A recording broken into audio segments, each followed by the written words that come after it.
Hi all, Kevin here. It's been a very long time. The last time I uploaded was somewhere in December of last year, I think. Um, this time I have a very special puzzle arrival. So for the one that are subscribed to me thanks to my Pikachu collection, I will be doing an update for the collection probably somewhere at the end of the year as well. And also we'll do a collection update for my twisty puzzles. But this time a very special puzzle has arrived. The Double Circle Real 5x5, which I have right here. This puzzle was made by Carl Hoff and was first sold in the summer of 2014, I think. At the time I was just a Saturday post deliverer, so I honestly couldn't afford the 500 US dollars to buy this puzzle. But now that I'm working for a 40-hour job and well, I had the opportunity to buy this puzzle again, I took this chance. So what is so special about this puzzle? I mean, as you can see, it's a 5x5 and it has two circles. So you may say, yeah, it's just a crazy 5x5 with two circles instead of one. And you're kind of right, but it's actually much more. But let's first go back to some other information that's relevant. When we look at the regular 5x5, we have a total of 98 pieces. So we have 5x5 pieces for this layer, and the same for the bottom, so that's 50. And for these three layers we have 16 each all around, so a total of 98. However, if we look at the 5x5x5 as a sum, as an equation, and we do 5 multiplied by 5 and multiplied by 5, we get 125. So where are those missing 27 pieces? Well, actually, when you think about it, when you have a 5x5, there's actually a 3x3 inside it. Because a 3x3, again, if we do the equation, 3 multiplied by 3 multiplied by 3 is 27. But again, when we look at the pieces at the outside, only 26. Where is the middle? Where is that missing piece? Well, it's the inner 1x1. So that's basically it. We have a 1x1. Around that we have a 3x3 and around that a 5x5. But when you have a 3x3, the corner of the 1x1 never moves and also can be solved. And the same applies to the 5x5. Because when you would make a move like this, you would actually also make a move like this. Let me get the correct colors so that makes more sense. We would have a move like this.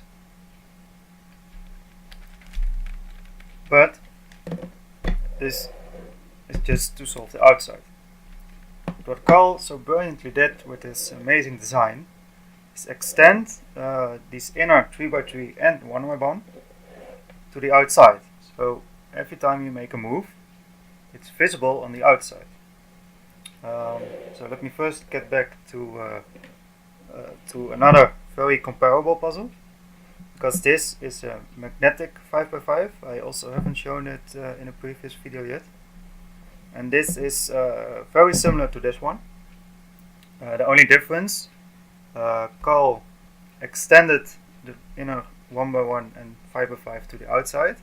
So everything is visible from the outside, which is absolutely amazing. But here they are still in the inside. So when I open this up, you can see it's an inner 3x3. Which also have orientation thanks to the dices. And when I open this up, we have an inner 1x1. So when you scramble and solve this puzzle, I must admit that when you try to move it, it comes about pretty easily because it's just all loose dice. So it's not that playable, unfortunately. But when you scramble and solve this puzzle, you basically have to solve not only the outside but also the inner 3x3 and the inner 1x1. So when I do a move like this, let's see if I can do it, like this, not only have you moved these two layers, but when I remove this top layer again, you've also moved this inner layer, the inner 3x3. Let's get this back for a moment. So that's basically what this puzzle is. And when we talk about moving the inner puzzle with the outer parts, so when you move this, you also move the 3x3. We talk about real puzzles. So it's not. So this is not a double circle quasi puzzle, but a double circle real puzzle, which is absolutely amazing. So yeah, let's explain how this puzzle works. When we look at the centers of this puzzle, we actually look at the 1x1 core. That's, well, pretty obvious. When you do a middle move, you move this the 1x1 core. Well, actually, the 1x1 core always stays fixed, I should say. But what about the 3x3? Where do we move the 3x3? Well, obviously, when we move these two layers at the same time, we also, let's put orange at the top for the moment, so it's in conjunction with each other. These two are the same moves. But how does this work? Which pieces we see moving represent this 3x3? Because as you may have noticed, this circle stays fixed when we do this move. And when we just move the outside, the 5x5, these two circles stay put. So let's go over all the pieces one by one. So as I mentioned, these centers are the 1x1x1 core. These pieces are the 3x3x3 edges. But this alone is not a 3x3 edge. No, this combined with this, so these two on opposite sides are one edge. They can never move away from each other, because if I do this move, they move at the same time. When I do a move like this, everything has to be aligned perfectly. When I do a move like this, they move together. Doesn't matter how I move, these two pieces are always connected to each other, are always one piece. The 3x3x3 edge. Yes, the 3x3x3 edge. So this piece, as you can see, it has stickers on the inside. I'm not sure if you can see, but here it has an orange and yellow sticker. So these two combined are actually the yellow-orange edge. Because you see here, yellow-orange, yellow-orange. And the same applies to all of these. So these two are one edge, these two are one edge. All of them are one edge combined. And these outer stickers are just to show the to know at which place they have to go. To make it a supercube, I mean. So instead of a regular 5x5, we have this. I know it's very confusing. I'm still figuring out some things myself. But these pieces are the edges. So what are the 3x3x3 corners? When we look at this corner, this corner, how can that be represented on this puzzle? Well, these pieces, these small triangles, are actually the 3x3x3 core. Sorry about the camera moving. So when I do a 3x3x3 move like this, you notice that these three These two are obviously moving because I move all at once. But this circle is also moving, as you can see. These three pieces are connected to one another and are actually the 3x3x3 corner. So this green, white and orange piece is actually the green, white, orange corner of the 3x3x3. And what about the 3x3x3 center? Because if we said this one was the 1x1x1 center, but how about the 3x3x3 center? These pieces. Well, if we do a move like this,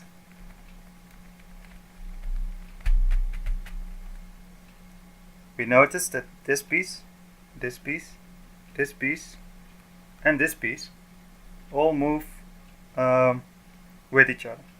They can't be separated because if I do,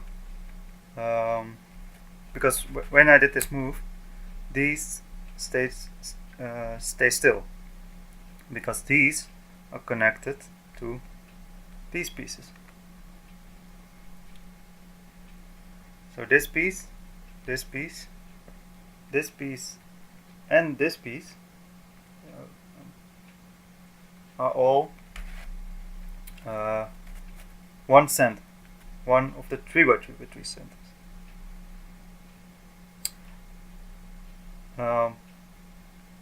I know it's pretty confusing, but these pieces, these four, can never be separated. No matter what turns you make, they will always stay in the same configuration.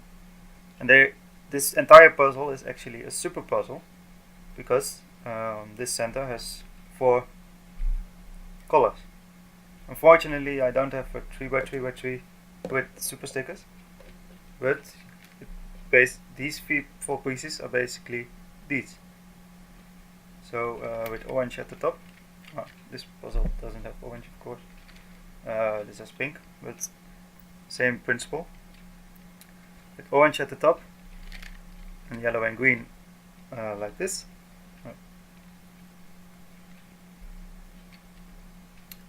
These 4 colors are represented by these 4 pieces.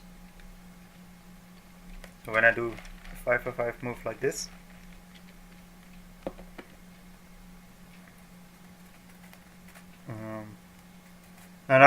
sorry, we were talking about a 3x3. When I do a 3x3 move like this, just imagine that this is a super sticker. It means I will do the same like this, 3x3x3 move, and these centers are moving or are changing orientation, which is the same as this is the only sticker with orientation. When I do a move like this orientation of the 3x3 logo has changed, and the same applies with these 4 centers.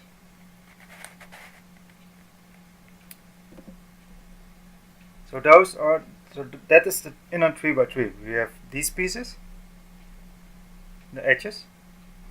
We have these pieces, which are the corners, and we have these pieces, all 4, which are the centers. Okay, but how about the actual 5x5? When we have the 5x5, if we do a move like this, we move all these pieces. Well, these pieces, the ones above the 3x3 centers, sorry about that, are the 5x5 centers. So these 4 combined represent the 5x5 center. Because when I make a move like this, it's actually the same as making a move like this. This center rotates, these 4 pieces move as well, rotate as well. So how about the 5x5 inner edges. So how about these pieces? This one, this one, this one, and this one. How are these represented on this double circle wheel 5x5? These are actually these pieces. These above the center are actually these pieces. But again, these are connected to another piece. These are connected to this piece and this piece. Because if I make a move like this, they obviously move all at the same time. But when I let's see, try to make a move like this,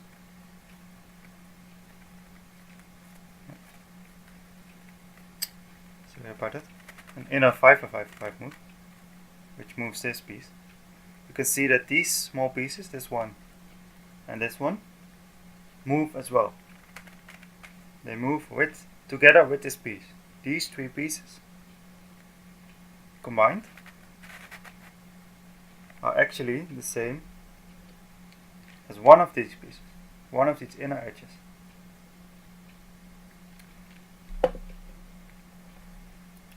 And how about the inner corners? These corners are represented by these pieces. But not only this piece, but also this piece, because if you count it, on one side there are 8, but when we look at 5x5 we only have these 4.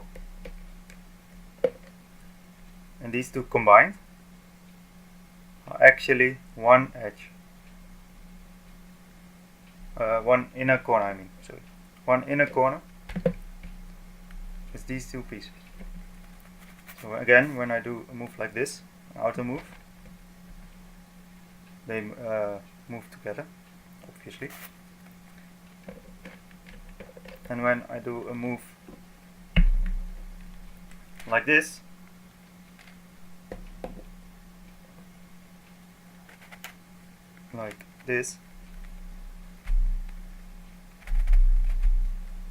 they also wait, I'll show it with these two. Move like this. These pieces are still connected to one another.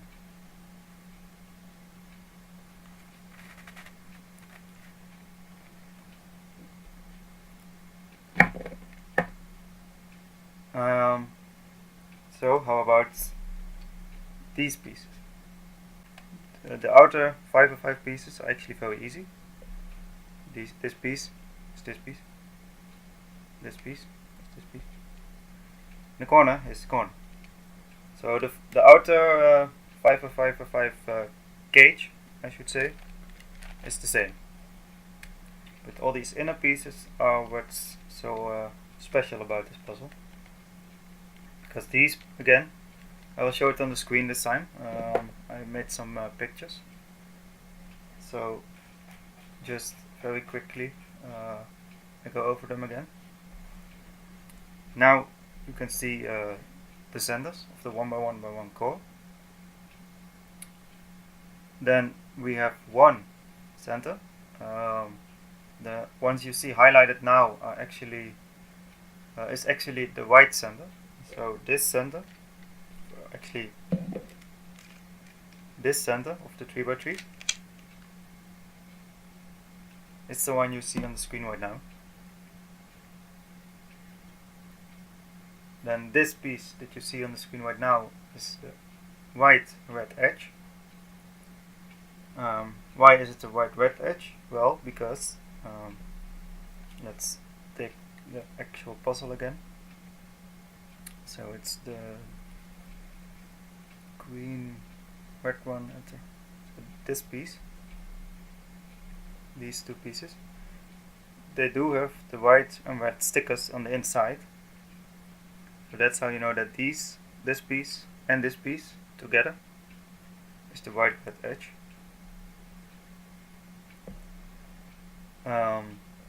Then here we have the corners, as I showed, the small triangles. Then here we have an L move of the inner 3x3.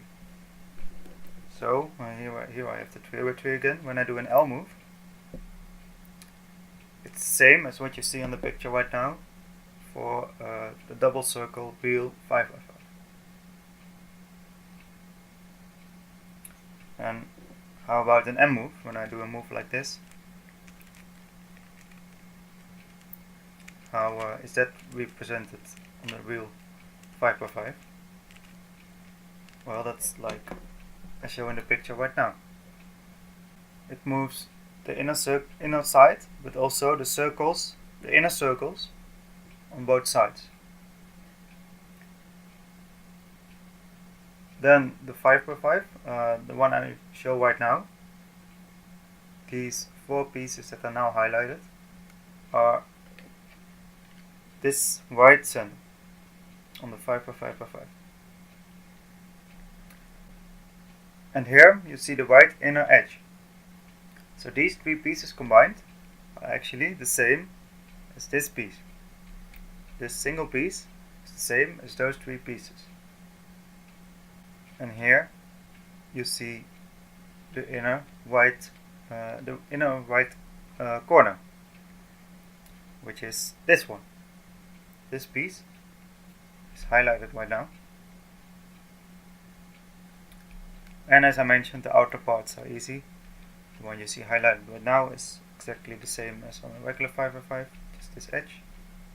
The one you see highlighted right now is again exactly the same, which is like this one. And of course the corner is still the 5x5 corner, this one. And how about the 5x5x5 moves? When I do a 5x5x5 L move like this, the pieces that move on the real 5x5 are highlighted right now. And when I move both at the same time, and notice when I do this, I also move the inner 3x3 like this. So the pieces that are affected are shown right now. Everything except the inner circle, because the inner circle is actually the middle layer of the 3x3, as well as the 1x1x1 core. So those don't move when you do a move like this. This layer stays fixed. So the inner circle of the real 5x5 stays fixed as well. So again, it may be a bit confusing. I'm sure when I start solving it, it will also be very confusing for me. I still have to figure some things out myself. So that's why I might not have been able to properly explain everything. But as you, if you did understand about 75% of it, you understand that Carl Hoff did an absolutely amazing job with this design, because he extended the inner 1x1 and the inner 3x3 to the outside, or actually the super versions of the 3x3 and 1x1. So it doesn't matter if I sticker this as a super cube, because it already is. This puzzle is actually a super version of this, with the super version of the 3x3 inside, with, well, actually the super version of the 1x1 doesn't really matter, but also inside. So this puzzle and this puzzle actually are the same, solving wise. The only difference, this one you can see everything on the outside, and when solving this one you will have to open it up to see where you're at. and as you can see, just opening it up is already a bit annoying. It's a very beautiful puzzle, this one, but the turning is not that great. You can make some moves like this. As you can see, it moves all around. And to be honest, this one also needs some breaking in, because the movement is it's pretty good, but it's of course a very complex puzzle, so you will have to have everything perfectly aligned in order to make moves. So that was the video of this double circle wheel 5x5. I wanted this puzzle for so long. Ever since it was released, I just wanted one, and I'm very happy to finally have one in my hands.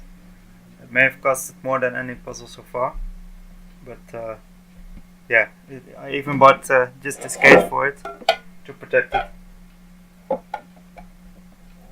So it will be like this on my puzzle. Sorry about the abrupt ending. My camera was full because luckily I was already done. The only thing I wanted to mention, I will probably do an update video for both my Pikachu collection as well as my Twisty puzzles collection before the end of the year, or around the end of the year, because in this year alone I've added probably more than 100 puzzles, so I will be showing those soon as well.